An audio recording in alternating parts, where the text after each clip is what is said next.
we're at a stage to where we want to move so fast and test so much and really create much better product and like to have the best product on the market. So that's when we now to kind of iterate faster, iterate better. We need to now add complexity to those filters so that we can get good iterations through.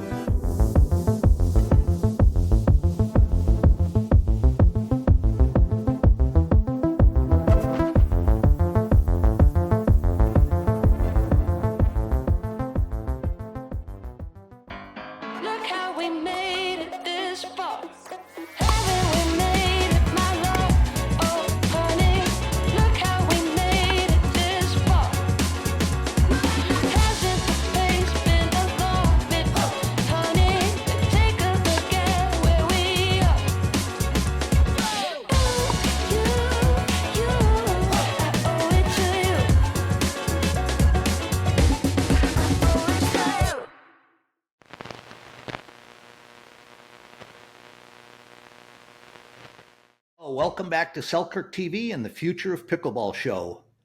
Got a great guest for you today. We've gone right to the home office. We've got Tom Barnes joining us, one of the owners of Selkirk. Tom, welcome to the show. Hi, thanks for having me, Paul.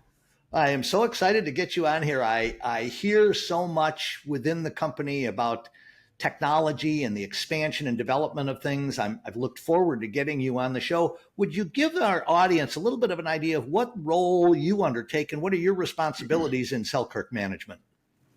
Yeah, so primarily I work in the background, manufacturing, a lot of the engineering concerns, and now R&D.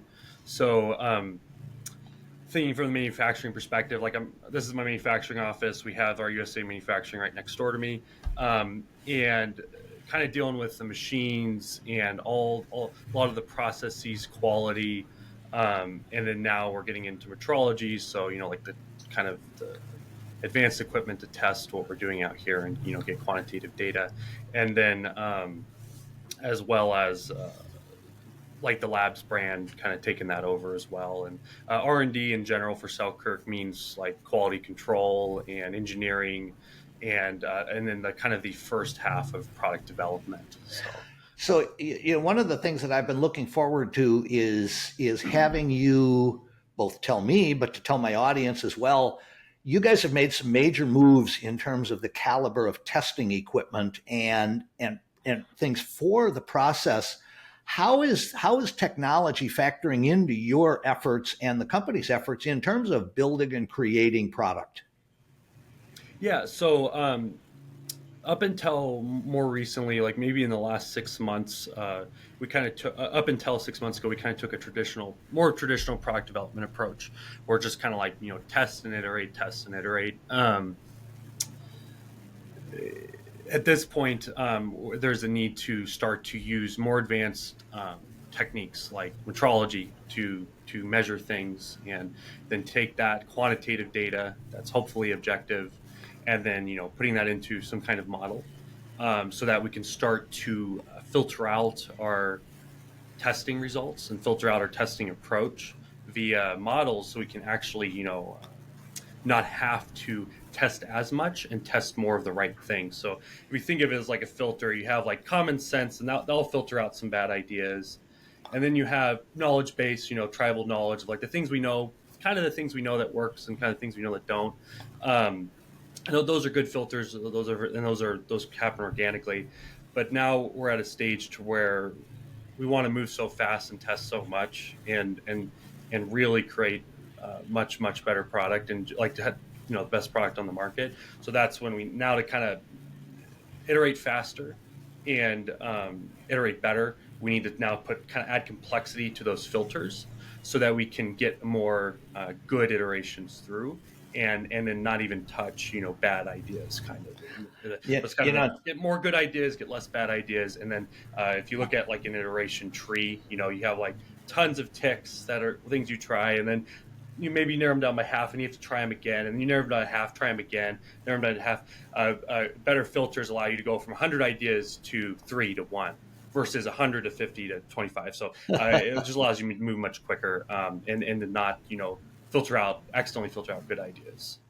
It's interesting with all of the history over the last couple of years, particularly since the podcasters have gotten involved with their analysis and their reviews of paddles and things like that. I, having been in the sports industry my entire life, I've seen an awful lot of versions of testing and observation, but it always seems so darn subjective. And you see three different guys, they all test the same product and they all come up with different answers. And so I think that the idea of that sort of analysis, one of the things that I think is really kind of important for people to realize is Selkirk's growth has been absolutely meteoric, and a lot of it's come from the standpoint that you guys identify real serious needs. I mean, so many of the modern innovations started with an idea that Selkirk had, and then the industry kind of followed. How do you think that the technology will factor into that going forward? Man, I mean, I don't know how much of it is a coincidence of taking a more quantitative approach. Like you just mentioned, what you mentioned, like that kind of more subjective, less, less of somebody. It's more based on opinion, subjective opinion. That's Right. like qualitative. So recently, we've been just starting to take my job has been to putting a more quantitative approach without ignoring the subjective stuff. So kind of taking a more quantitative, more data, more numbers, more objective approach. And just since doing that, and since just being being able to be more creative or more proactive, has led us to some things already that we're working on that very excited about for that will largely be released next year. And it's going to completely change what just internally from our perspective, we have this model of how to build a paddle and what kind of materials that normally work and what kind of cores we normally want to do, what kind of structural materials we want to use, and how those lay up and how those come together to make a cohesive structure that's durable, reliable, and in particular cases high performance. That's going to our internal model for that's going to completely change over the next year. So we're going to have completely different materials, completely different structures, completely different manufacturing processes. And a lot of this is because it's going to have a high cost ceiling coming in. It's going to be really expensive to do, both from a quantities of scale perspective and from just like this is the first time anyone's done this in sporting goods in a lot of cases. So we'll have to see how that translates to product early on because, we can't sell something that costs us twice as much to make as we can sell it for. But we're really excited about 25 because, just the new material sets, the new equipment we have in-house and the new partners we found. What a paddle, let's kind of focus on high performance just because of the cost factor. Premium, very premium paddles, pro paddles. For us, they're going to look completely different a year from now. Totally different materials, totally different structures, and something that's never been seen before. And man, playing with these very early prototypes, it's like, oh man, this has got everything. This is great. Like this is amazing, and that's without even tuning for performance yet. So it's still very early on, trying to figure out this new tooling, trying to figure out this new equipment and these new materials. So we're very excited to see what that's going to do next year. I want to tell you guys about one of the best additions I've got to my game, and it's not another paddle, it's not another shirt, it's my Selkirk tour bag. Selkirk bags are designed with tremendous intent. They're to help you organize, to keep things that you need with you where you can get at them whenever you want them. The beauty of the Selkirk bags is they're designed by a company that really thinks first, last, and always about pickleball. They've created a series of bags at all kinds of price points that are tremendously well designed, and frankly, they look really good. Look at the Selkirk bags, not only for what you do courtside. I use my tour bag as my travel bag when I'm going around the country. Selkirk will help you have the best experience you can have. Enjoy it. Thanks so much. You can find all the bags on selkirk.com's website. So much of what we've had in the industry, and it really is the case of all sports industries, as they get going, everybody wants to use the term technology, their design, their innovation. But in reality, we know a lot of that is very unprovable. It's hard to identify. How will your testing capabilities compare, match, overlap with what USA Pickleball is doing in their trying to establish standards and what UPAA are trying to do, or the organization that they're using? How will your equipment factor or compare? Yeah, so there's three major avenues and three major applications in, let's just say, testing, like quantitative testing. One is pure research, like just figuring out the physics involved, and then solving assumptions and figuring out the math and how to test for things. The next one is, let's say, compliance or regulatory. So like, okay, now we have governing bodies that have equipment standards, and we need to adhere to those equipment standards. And also, like, from us, an ethical perspective, we don't design around those standards. We actually adhere to the thesis, even if the equipment being used and the techniques being used or do not remotely represent that thesis or that purpose of testing well. Um, and a lot of the research applies well to that. For the longest time, we were the only people doing research. Recently, UPAA has engaged with an academic organization to do research. We haven't seen any of the outcomes of that, but hopefully that adds much more to what they've been doing, because some people know I like had to go after them for complete incompetence in the testing side, uh, in the objective physics side of things, and the objective, like, this is not how this works, and this is not how you test, and this is not how this is not right, like, this is foolish. Fortunately, hopefully they're going in the right direction technically, but an interesting thing just with UPA in particular is I was very frustrated with the technical side. I've been battling it literally since the day one of their inception, when they went to the first MLP event back in Daytona Beach, almost 2 years ago now. And after going after them, like, technically, like, hey, you got to solve these really basic, extremely bad things you're doing. It revealed a lot of cracks non-technically, and now Mm-hmm. kind of the issue with UPAA is non-technical, like organizational issues, like more real issues. And then, like, looking at USAP, um, had a lot of a lot of technical issues with them as well. But then, better organization. So to kind of boil it down without going too, detailed, is a lot that's happening right now leaves a lot to be desired in both the technical and non-technical aspects of, let's just say, equipment standards, and not only the technical aspect of said standards, but also the implementation. Um, and USAP had better outcomes.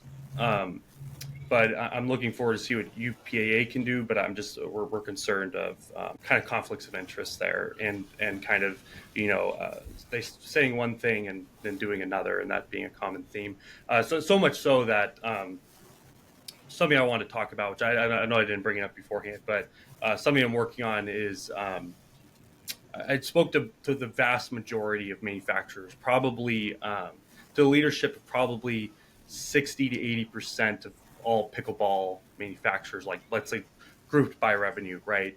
Um, and I did some polling and just asked some questions, and like non-leading questions and open-ended questions, and it became very clear that like manufacturers in general need kind of more of a united front, a representation, Mm-hmm. because you have people that come up who are creating the rules who have absolutely no comprehension of how pickleball powers are actually made and how they work, which is wild.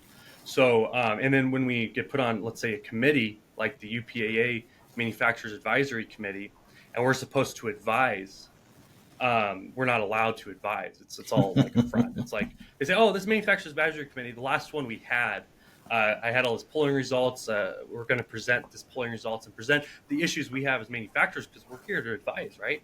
And they left us on mute. We were not allowed to talk. And I told, like, "Hey, I had this.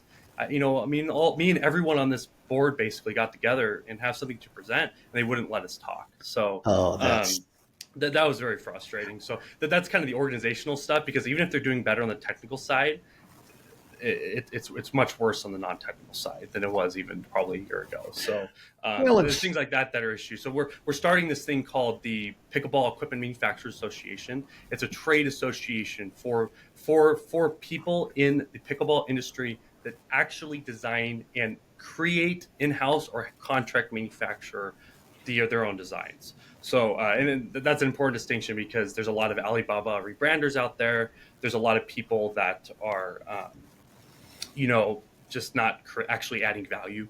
They're just throwing brand name on something and not right. and just taking it and throwing it out there, which is very common. Most of the engineering that happens comes directly out of the factories. There's very few brands that are actually doing their own design and engineering. It's mostly they just offload it to someone else to do it and don't really care and then just make something better. They get something better and they sell it. So, but yeah, we're really excited about like this manufacturing association. I try to get a hold of everyone I can that's like a relevant manufacturer, people that I know about and can find. I'm still missing a lot of people. So like kind of like whoever listens to this, if you're a relevant manufacturer, reach out to me. Should be pretty easy to find my contact information. Worst case, just find me on LinkedIn and send me something so I can get you hooked into that. But yeah, really excited to finally have like a trade association that can ethically represent the manufacturer's needs. and and that is something that is a natural maturation process of our industry. Every other sporting goods industry that gets into whether it's baseball bats or golf clubs or tennis rack, every industry has a manufacturers association because Mm-hmm. it needs to do just that. It needs to have its own voice as to how things go. One of the things I wanted to ask you in terms of having your own testing equipment, so much of the discussion out in the marketplace that I hear of all the time is about core crushing. And how does a paddle Mm-hmm. test when it's brand new, but does it change? And I don't know that there's anybody that's been able to begin to address what is that change. So how is a paddle, perhaps let's say after it's a month old, is it different than it was, and is it in compliance or out of compliance? Is that something that can be a factor for you guys? Yeah, 100%. We design we absolutely see core crush as a defect, like it's a manufacturing failure. So like that's something you definitely want to design out, and we have good practice now to design that out, both from an engineering perspective and from we use non-destructive inspection techniques like computed topography, computed tomography. That's a CT scanner. It's basically a bunch of X-rays, and then you X-ray that paddle a bunch of different times and spin the paddle around and take lots of like thousands and thousands of slices, and you can put that together and then see inside of the paddle very Hmm. detailed. To let's say in the case of a honeycomb polypropylene honeycomb core, so like those little cells, but they're like literally little straws, right, put on end, and you can go in there and easily see if all those straws are intact. You can look at it from the side and make sure that they're a good cylinder and their walls are vertical, and then you can look at it from the top and make sure that they're relatively round or like properly hexagonal, and making sure that they're not separating from each other. Because the reason core crush happens is either the mold's too hot, so you melt it kind of, or you get it past I'm blanking on the term, but you get it past its kind of plastic state, and you destroy the mechanical properties, and it basically melts or allows it to crush, or you simply apply too much pressure, or combination of both. Um, and that can be you're pushing it down on too hard, or there's too much material in the mold. Um, and so that's very easy to design out because either like don't do it too hot, don't push it too hard, and don't put too much material in it. And also, make sure your epoxy sets are going to play nice with your materials and your temps and But would it pressures. then be, Um, since you're describing how you can make sure it doesn't happen, mhm. is that something I mean, we've got paddles that are we're finding are too hot. They're not approved by some of the organizations. Could design be done where you're consciously trying to make a paddle that will core crush because some characteristics will come out of that? Yeah, and we've yeah, like one of the brands said that they did that on purpose, but realistically, it is absolutely a defect. But with that defect, you get this really interesting wear curve. So talking about like, hey, we want to make a product that's like, let's say compliance. We have this top line of compliance. You can only get this fast, or we only responsibly think we want to make it this fast because any faster is going to cause problems in play. So like we want to be like right below that line and see a very gradual degradation, like as gradual as possible. The problem is when you allow failures to happen or design in failures, like failure points, um, it kind of does this like it starts, here's the line, it really starts like below the line in a lot of cases, and then when you in break in it skyrockets, like it gets really performant, and then it's way above the line, and it also drops off a lot. Anybody who's played softball with composite bats like competitively, everyone knows this, like breaking in the bats, back doctors, all that kind of stuff. You're getting that bat as hot as possible, right to the brink of failure, and it happens to make it really powerful. It's hard to control, but it's very powerful. And that kind of wear curve though is clearly a defect. So the problem is that failure of engineering, or that allowing the structure to fail, um, it gives you some brief advantage because it gets really powerful. And then like what people are doing now, which is insane, is they're it used to be called like floating core, so not allowing the core to be bonded to the face, so that it could squish and allow core crush very easily, and just make it, it's basically like a box of bolts, right?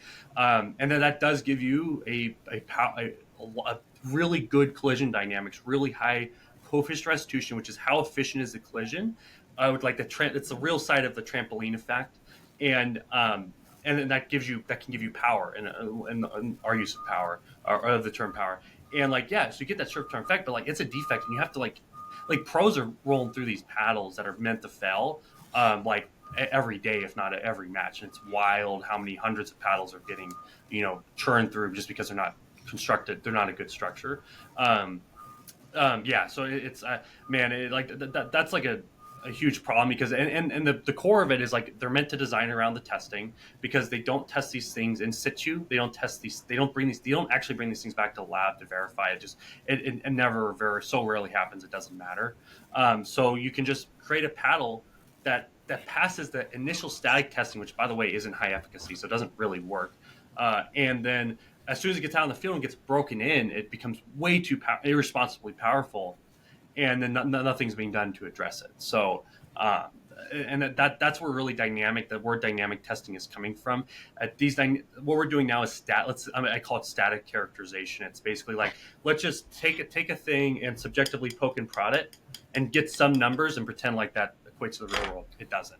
Static characterization does not tell you anything about what a person holding that thing and hitting it with ball width in the real world. It tells you maybe 10 or 20% of that picture of that. So what we're removing is dynamic testing, where we're trying to emulate what happens in the real world, like emulate the ball paddle dynamics, and therefore get a better picture of how this thing's actually going to do in the real world.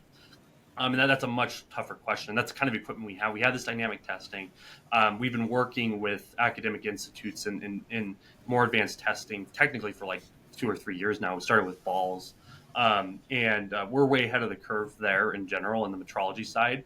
And it's very frustrating having all that context of how a ball and paddle behaves, and the right way to test things, and then not seeing that being carried out by the people who have to make the rules. So that's something that I'm also hoping like PIMA, that trade association, can contribute to, is bringing up the technical aptitude of everyone, and then just doing research that people can see and we can use to bring up like the testing, so it stops being a problem. But it's a bummer that the private industry, the manufacturers, have to fix this and always have to deal with this, because we're the highest impacted, us and the players, and we have to fix it. And then because no one can seem to do a good enough job to fix it themselves, so it's very frustrating. Well, it is. It is. I think of other industries that I've been in, and what the trade associations have actually been kind of a monitor of is controlling what the offshore factories do, because everybody's always trying to come up with their a point of differentiation, or we've Mm-hmm. got this amazing thing that nobody else could figure out. But where we're trying to have a sport where there are actual guidelines and steerage, I would wonder if by Selkirk being able to actually have this equipment to test something, they can see product that's out in the field and prove that it's violating the rules or something. Yeah, It we have a lot of will that. the Yeah. agencies or the governing bodies, who are setting the standards, do they have that capability? I mean, the capability to test things and verify they're out of spec. Is that what you're saying? Yeah. Yeah, so they will. They have the technical capability. Basically, as of January 1st, that's when the standards should be. That's when their ability to use their machines effectively should be good enough to properly assess those things, so that they don't get tons of false positives and tons of false negatives. Um, However, it's all about implementation, right? Like the technical side is going much better in the sport. Like this time last year, nightmare. Like it was wild how poor everything was, and some of still and a lot of the things we're still doing today. But I'm very optimistic from where we'll be a year from now, just because all the design rounds that happen against the thesis of testing, against the purpose of testing, forced them to like now have to fix the problem, because since their testing was so bad, they had no since their testing was so bad, and they had no good qualitative mechanism to enforce. They have to now reactively put in all this dynamic testing, all this complex. They have to lay on all this complexity very fast. It's skilled labor, physics problems, math problems, mechatronic control problems, and do that very fast. And that is very hard to do. Like we've been working on it for we've been working on it for a while, and realistically, like it's only been a relatively small number of weeks where we can do it well. And that's so like to try to do it overnight it doesn't work, especially if you don't have the right people in place, or even like enough money to buy the right equipment or work with the right people. So technically they have the hardware capability. I don't know how that's going to manifest once people have to test things and make decisions. And I don't know. I still don't know what these machines output that they have. Like I've got a few vague numbers. We've got some few vague baselines, but we have no way of knowing if their equipment is even remotely well integrated, like if it'll perform, and actually give real objective numbers. Because like dynamic testing is great and you get a more objective number, but you can have quantitative numbers that don't mean anything. So like completely relative. You can do you can do interesting things with relative data sets that are helpful.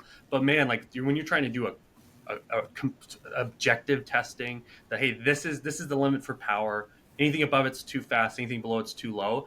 And then that doesn't translate to the real world. Like that's what we're really concerned about. So because there's an absurd amount of complexity and factors to even get 80% of a picture of what that paddle and ball are actually doing. So I kind of know I'm kind of like jumping around a bit, but going back to it, yes, they have like the hardware capability. Whether they have the full technological capability, no one knows yet. Okay. I don't think they even know. But hopefully January 1st, April, like each start of each quarter next year, at least like so January 1st, April 1st, July 1st are going to be big benchmarks for when this stuff matters and gets implemented. And that's when we'll start to see change in like our end, and then that'll filter probably like 3 months later to users, to customers. But yeah, anyway, I'm circling back. They have they have the hardware. Don't know if they have the capability. So and even if they did have the capability, I don't know if they have how the integration will go, like how they will actually do it, if they'll actually enforce on both sides, or if like UPAA will enforce in a way that is very nefarious, basically. It is, or just incompetent. So the same thing with USP. We don't know if like their enforcement is going to work. Yeah. Well, I think that some of the things there's really so much history of standards and testing in other sports, in other industries. You mentioned the baseball industry, the golf industry. It's sort of interesting. I know something about some things that have gone on there. And they basically are setting standards 18 months in advance of a change so that the manufacturers can adapt. They can deal with inventory flows, production cycles. And so I think the stuff that you're talking about doing is so necessary in our sport, where we can get back to, yes, there's a standard, manufacturers follow it. That's the goal and objective, is to be within the standards. And then how do we now make things better for the player? And I really want to ask you, typically the questions about testing and equipment always are sort of oriented to the premium, the high performance, the pro player response. How does Selkirk go about? You develop pickleball paddles that run from $60 a paddle all the way to the top of the line. How do you identify what the needs of different player sets are and different skill sets? Yeah, there's absolutely an outsized focus on pros and like the people who actually need, like pros are like pros and I don't know, five fives and above are like only the people who actually need like some of these capabilities of this equipment, or in a lot of cases like the paddles that are engineered to fail, they're the only ones that can actually handle it because they're so hard to use, because the structure is all jumbled up, that only the best players can actually get an outside value out of them.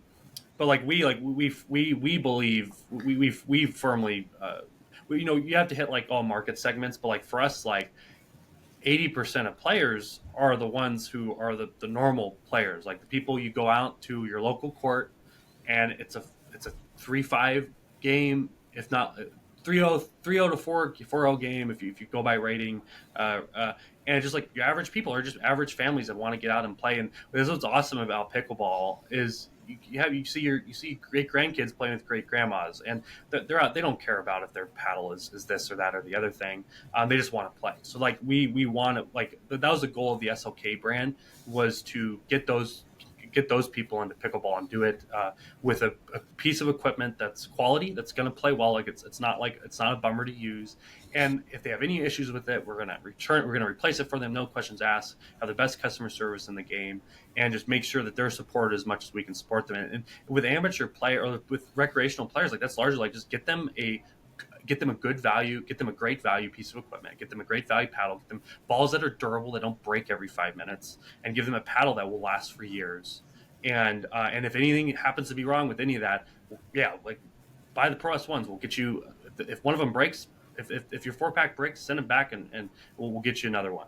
And like make sure their paddle works, and just really support the average person, because the average person is 80-90% of this game.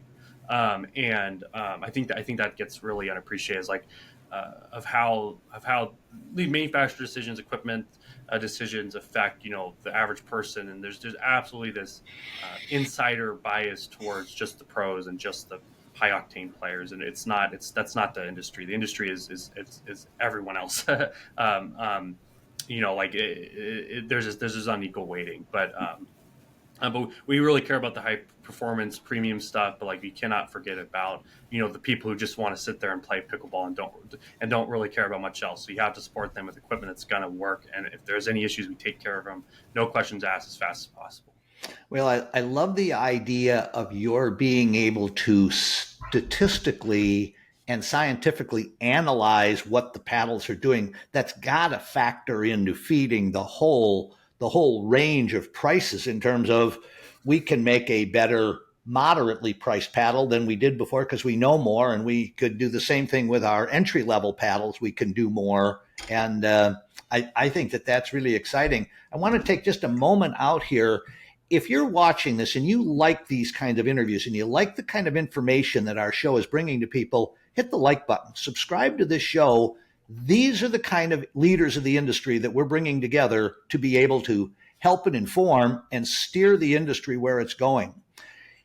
Tom, I want to ask you a question about. I've been very involved with interviewing a lot of the global leaders and people that are in the different association organizations.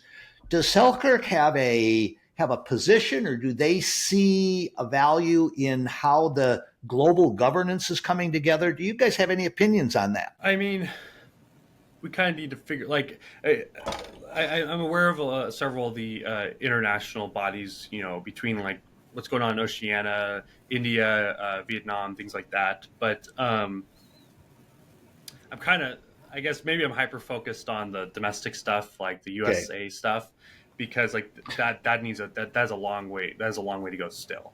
Um, the industry is moving so fast. Everyone's playing catch up. And my initial concern is USAP and more so UPAA. Like if those don't run well, and most likely those will be either like the seeding point or the reference for everyone else. And if that reference is suboptimal, it's going to harm international growth. And even like think like conflict of interest. Like if we have some private company that's making the rules and that for self-serving for revenue goals, guess what we can't do? We can't go into the Olympics. We cannot go into the Olympics if that's how everything works. If equipment standards is just a revenue stream and not something to actually make the sport safe and to not and to make it and to keep it fun, like that could destroy our entire sport. Like we know racquetball went the way of regulatory capture. That was an industry that's growing really fast like ours. It had a lot less benefits of pickleball. Like it wasn't as easy to play.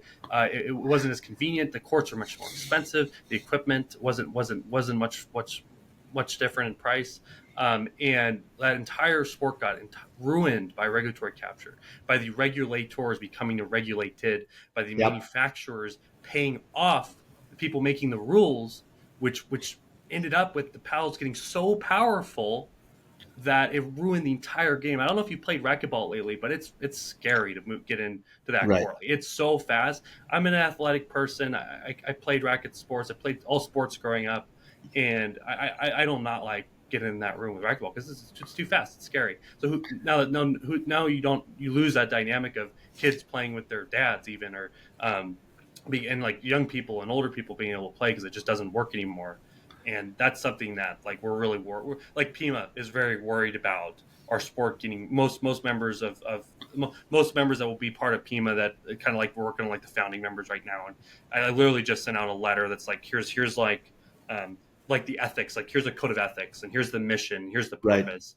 And like literally just got that. It's very early on, it's very nascent, but yeah, it's like we're worried about like that because if we don't do it right here, then it's not going to go any better overseas unless we have people there who actually know what they're doing. Which I think there are a lot of cases. There's people overseas doing a better job than we are.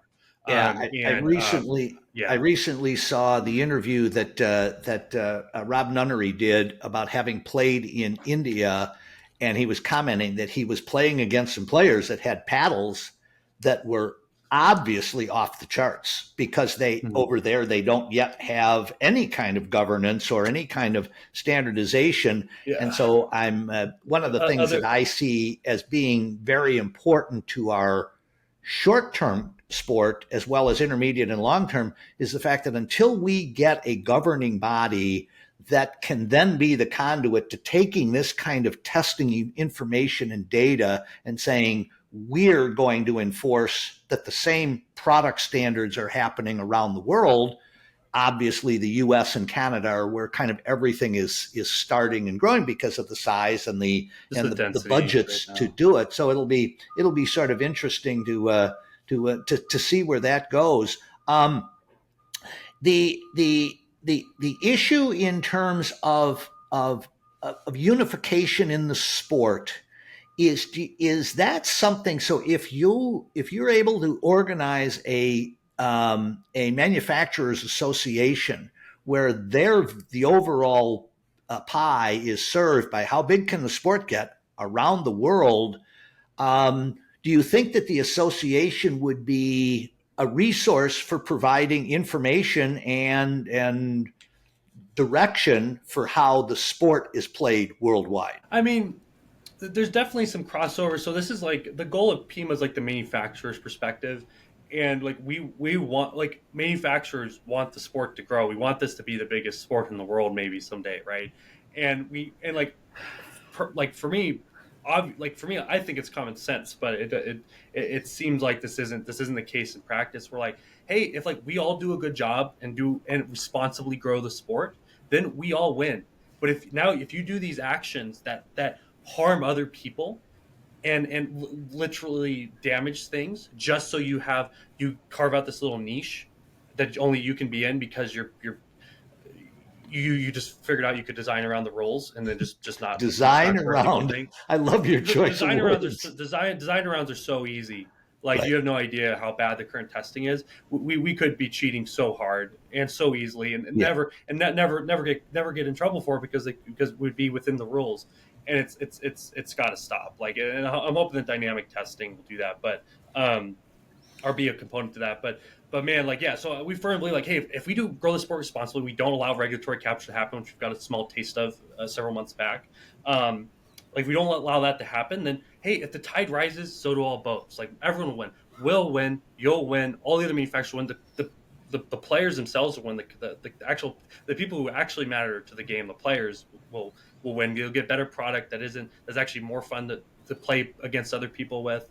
And then then USPA will win. UPA will win. Everyone will win. Internationally Right. win. Like if we grow the sport and don't ruin it via short-sighted self-interest, then everyone will win. And it's amazing. Like that's obviously common sense, but it's very hard to deal with certain like bad actors in the sport that are causing harm out of pure short-sighted quarter to quarter bottom line self-interest, and it's got to stop. And talking to all the other manufacturers, 95% of all the manufacturers I've talked with, like yeah, like we agree, like yeah, no, we want the sport to grow, we want it responsible, we don't want to ruin the game, and like so like almost everyone's on the same page. So that's a very easy thing. So like, and the manufacturers can help drive this because we're the ones making the equipment and putting it out there.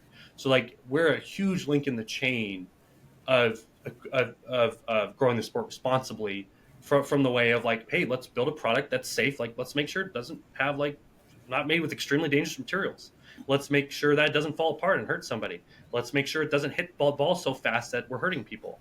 Let's make sure it doesn't have other weird characteristics that cause harm, like vibration is through the paddle equipment is like causes like tennis elbow. So like, hey, can we do things that like make these things more medically safe long term, to help reduce, to help cut in half the extremely active players that could get tennis elbow, right? Or people with pre-existing injuries, and that's something like the manufacturers can help drive, and we can drive that from a research perspective, like actually like in academia can help us drive that. We've partnered with them with academia to do this done best sports equipment lab, best sports science lab in the industry, and we're partnering with the international.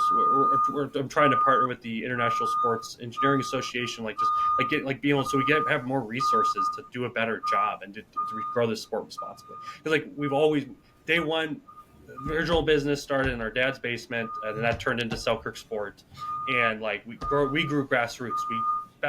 Bag dealers, grassroots, real people, and we want to keep growing the sport in by what players like want and not do that in a way that doesn't harm everyone. So we're really excited to do that. Like the sport's going that way in general. It's just a matter of there's some bumps in the road that need to be called out, and like a lot of it just like people just don't know. Like people don't know what goes on. People don't know what happens in these sketchy backroom board meetings. We have to have more transparency, and I really hope the goal of PIMA is it's going to be a transparent org. Like we're going to talk about what's going on, and we're going to have this code of ethics, and if what you're doing is actively causing harm, we're going to take an evidence based look at that. As one of the charter items is evidence based approach, like quantitative, good quantitative evidence that hey, what we're doing here is causing problems. We as an industry need to fix it. So we're really excited about what that could do, and then like, at the end of the day, like it's not a punitive measure, so you can't force people to do anything, but at the very least. If they're doing something illegal, okay, maybe then we can like deal with it that way. And then if they're doing something unethical, we can at least make it public and make it like, hey, this is bad. Here's why, and not everyone agrees, Yeah. right? And I think that's a measure that people don't have because manufacturers have this weird like us. There's this weird inorganic us against them metric that's been kind of fomented, and it's very frustrating. We're like, I meet all these people, and it's like, oh, these are great people. Oh man, like I just made friends with I just met this brand guy. I just made friends with them. Like awesome. Got these 3 other video calls last week. And it's like, oh, these guys are awesome. Like these guys are friends, and we're all on the same page. We're all trying to do the same thing, and I'm not trying to like poke and prod you and subvert you to harm you so that I have an outsized value. That's insane. Like that is going to destroy our industry, and that's happening a lot right now. Yeah. So the things that you're describing, unfortunately, I've seen numerous times in my long history in the sporting goods industry, Mm-hmm. and they all lead to diminishing the success of the sport. And the thing that Everyone I loses. could, my goal and passion in life is how do we grow this thing to its ultimate end? And it's about the holistic components, about goodness, health, camaraderie, community, and if we get so wrapped up, I mean, I was I wasn't in the softball industry when the aluminum bat thing really started to become a problem. But I mean, kids were getting hurt, adults The pitching. pictures, especially, yeah. I mean, the Hmm. bats got so hot, and it wasn't until the industry said, we can't do this. We'll kill the sport, you know. And so I love to see that. I really appreciate the time that you've taken here, Tom. And before we sign off, and I'm going to ask you to kind of give me any kind of future views of what Selkirk might be doing in the future. I want to let everybody know this is Selkirk TV. This channel is the most comprehensive app in the pickleball space. There's more great podcasts. There's coaching, teaching, live broadcasts of many of the PPA events are available on your telephone. Go to the Selkirk TV app. With the commercial out of the way, Tom, guide me if you've got any insights that you can talk about where Selkirk's going in the future. Yeah, so more like more apps, more products that you can use in your daily life to play more pickleball, play pickleball better, and just kind of make it easier to get out there and work with people. A lot of new product coming down. Like I said, like we had this new R&D approach, and we had some traditional approach products come through that really excited with. Like 007 was a really good start in that. That was a really fun project. We did some interesting things there with more traditional materials outside of that titanium and the new coating system and yeah, just next year, like early Q1, maybe Q2 next year, releasing some really interesting, like totally different product that I think people will love. Like it's like butter to play with, and it performs well, and there's a lot of things we can do with it, and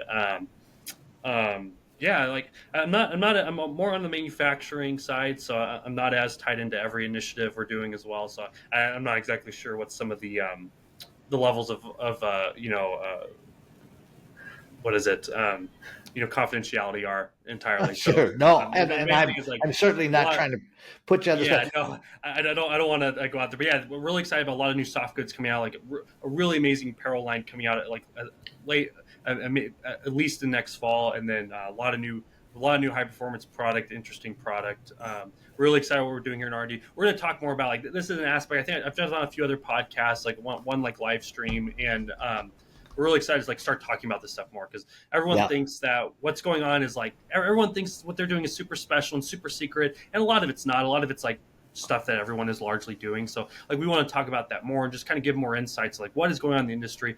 Like I want to do that more. My brothers want to do that more. Pimo can help with that, and then talking to other manufacturers and other bodies, other companies in the space. Like it's clear, like hey guys, like what we're doing is like you're breeding all this weird conspiracy, and then we're like people are hiding real conspiracy because we're just not talking about stuff, and it just that like we're really excited to make this sport more open, can kind of more understand like what are the manufacturers doing and what are we doing that's matter, and then creating a feedback loop between us and everyone else so that manufacturers can do a better job, better product, better Hmm. communication, a better job with the governing bodies. Governing bodies can work maybe even like one day work better with themselves, and like that kind of thing. It would be amazing. So like just make the sport more cohesive and kind of bring back some of that camaraderie we've lost over the last several years.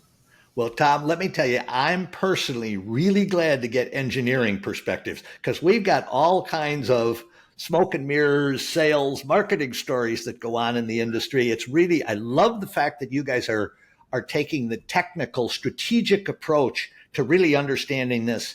Taking the leadership role on getting a manufacturers association will do nothing but help the sport both domestically and internationally. And those are the things that I love to see because they all lead to how the sport will grow. Yeah, And the things that I do in the sport and now doing them globally, so many questions are how do we replicate what's gone on in America? How do we achieve that kind of market penetration? We need leadership. We need steerage to help those countries be able to grow. They'll grow faster than we've ever been able to grow because now there's the model in America of how it can be. So that's very nice. I want to thank you again, Tom. This has been great to have you on the show, and I look forward to seeing you the next time we cross paths at a tournament. yeah. Thanks, Paul. Yeah, I really appreciate it. It's nice You finally bet.